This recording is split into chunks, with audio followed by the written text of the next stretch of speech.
Welcome back, my friends. I am so glad you're here. It has been quite a while since I have put together a What's for Dinner video. Today I am sharing with you some tried and true recipes that we absolutely love, but I have also included a new recipe to us that ended up being delicious and easy to prepare.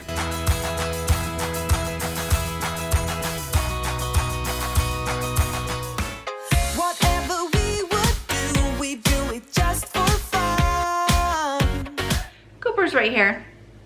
He thinks he's helping me cook. Tonight for dinner is chicken enchiladas. It is a Monday and I forgot to get the chicken out of the freezer, so my chicken's frozen. Yep, great way to start off the day, right? Frozen chicken. So I have my pressure cooker out and I put the chicken frozen rock solid in the pressure cooker, and I put it in there for about 20 minutes with a cup of water, and in the water I mix in about a teaspoon or so of chicken bouillon. So I got that going, and hopefully it will thaw it out or even partially cook it, which is fine with me, and then I can shred it up and continue the process of making the chicken enchiladas. I have said many times that this is one of Tim's favorite meals, but honestly, we always look forward to this one.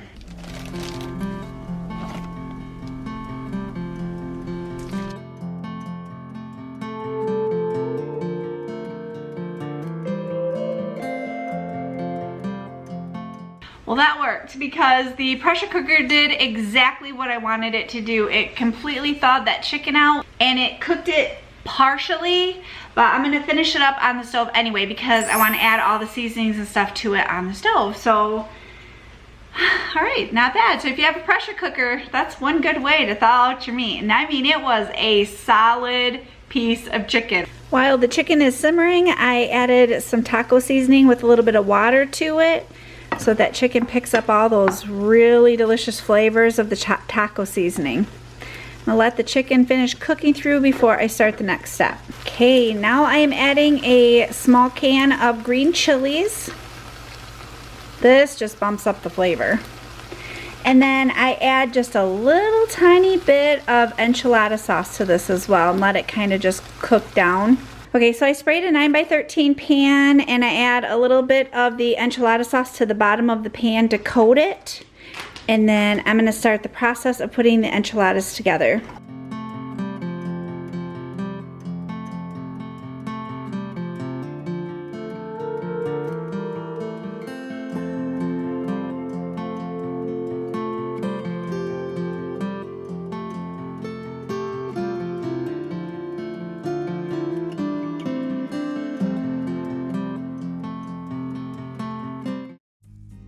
Tonight I am making one of our favorite meals. I have made this several times on my channel.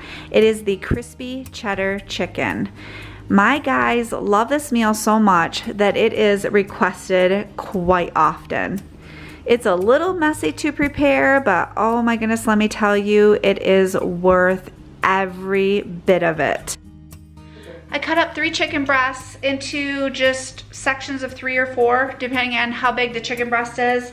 And dip them into milk, dip them into shredded cheddar cheese, dip them into crackers with salt and pepper in the cracker crumbs, and then I am going to put some more cheese on them after I get them on the pan. It's a little crispy from the crackers, the cheese gets melty, and the chicken is tender. If you haven't tried this recipe yet, I highly recommend that you do because you will not be disappointed. When I first made this recipe, I was kind of hesitant on if I really needed to make the sauce. I went ahead and made it, and boy am I glad that I did, because this sauce is the perfect topping to this chicken. It just marries the flavors together. So if you make this recipe, definitely make the sauce to go over the top of it. You will love it just as much as we do.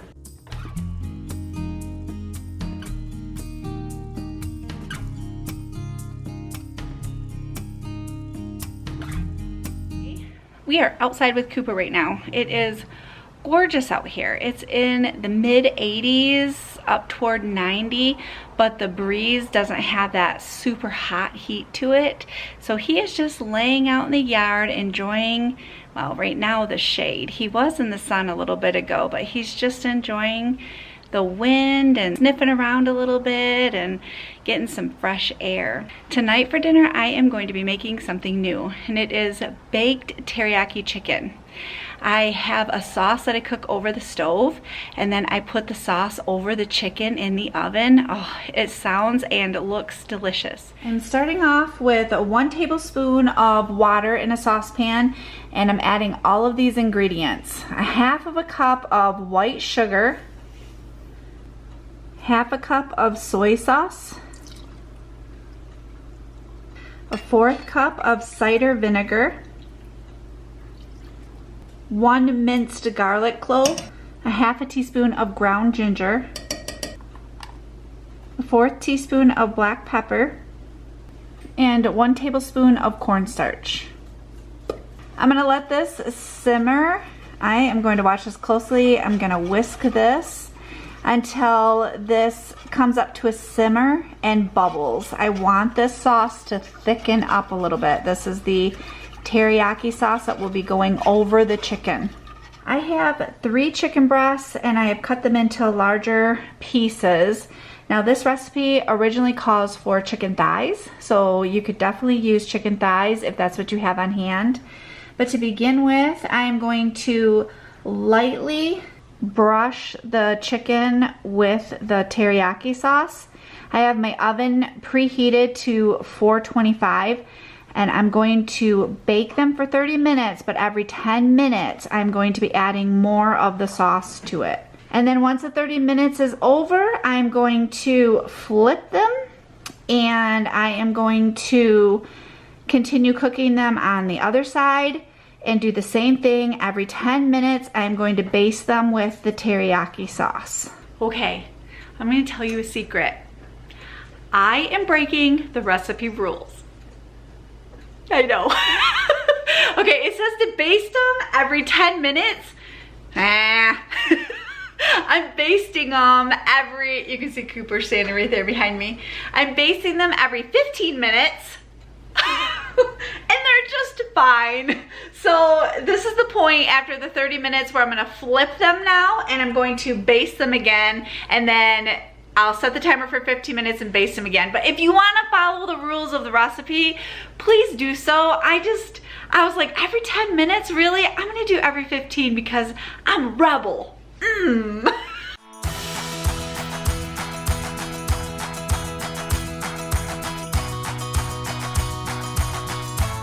Okay, I do have to say something. This smells fantastic. As I was just bringing the sauce up on the stove and bringing it up to that little bit of a simmer for it to thicken, Tim walked out of his room and he was like, ooh, that smells good. I'm like, it really, really smells good. But now that it's baking on the chicken, oh my goodness, it smells even better. So I really think this is gonna be a huge hit here, and it will be a keeper. It might even become a favorite. I am just gonna have some rice on the side. I had ran a whole list of vegetables past Timothy, and I'm like, what do you want? And I named all these vegetables, and he's like, rice sounds good. Plus, I mean, broccoli would be really good on, with this recipe. Oh my goodness, that rice just flew out. Did you see that? But broccoli would be good with it, and the picture with the recipe showed green onions. You can sprinkle green onions over the top of it, which would be good if someone would have remembered to order green onions with the groceries. You guys, we seriously have just enough rice tonight. I mean, I planned that.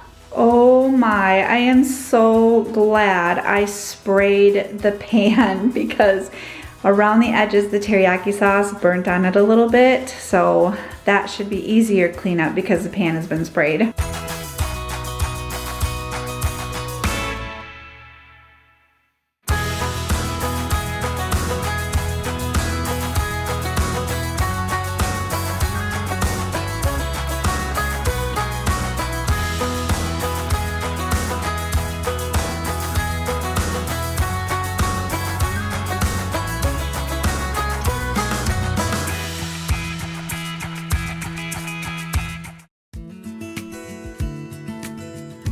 Tonight we are having bruschetta chicken.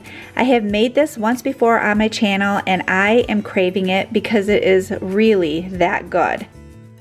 This dish has tomatoes, fresh basil, garlic, balsamic vinegar. Just before placing it in the oven, I sprinkle some mozzarella cheese over the top and it melts and gets all ooey gooey when it's cooking. At the very end, I hit it with a balsamic glaze, and that just takes it over the top.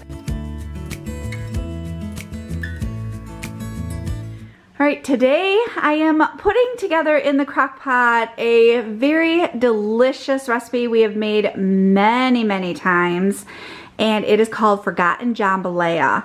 So I am starting out with 4 chicken breasts, boneless, skinless, cut into bite-sized pieces. Now I have added some andouille sausage, which I find mine at Walmart, and I cut those into pretty good sized slices. It's a good bite. I chopped up 2 green peppers, a little bit of onion, and some celery, and added that to the crock pot. I added 5 cloves of garlic, which I measure out just a teaspoon, 5 teaspoons, and put that in there. Garlic is yummy. I added a can of tomato paste. Now I am adding a can of diced tomatoes undrained, a can of chicken broth, 3 teaspoons of parsley, 2 teaspoons of dried basil, 1½ teaspoons of dried oregano, 1 1/4 teaspoon of salt, 1/2 teaspoon of cayenne pepper. You can use less if you want to. And 1/2 teaspoon of hot pepper sauce. I use Tabasco.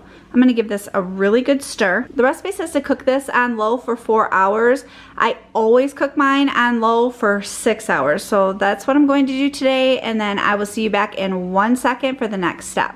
Now that the jambalaya is completely cooked, I am adding deveined and detailed shrimp to the pot. Now, for me and Justin, I take a little bit of this out and put it in a pan and keep it warm because neither one of us are crazy about shrimp.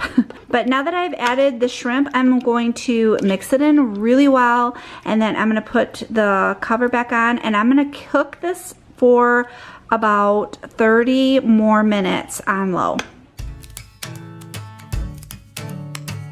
I really hope that this video encourages you to add some of these meals to your meal plan and it makes your week just a little bit easier.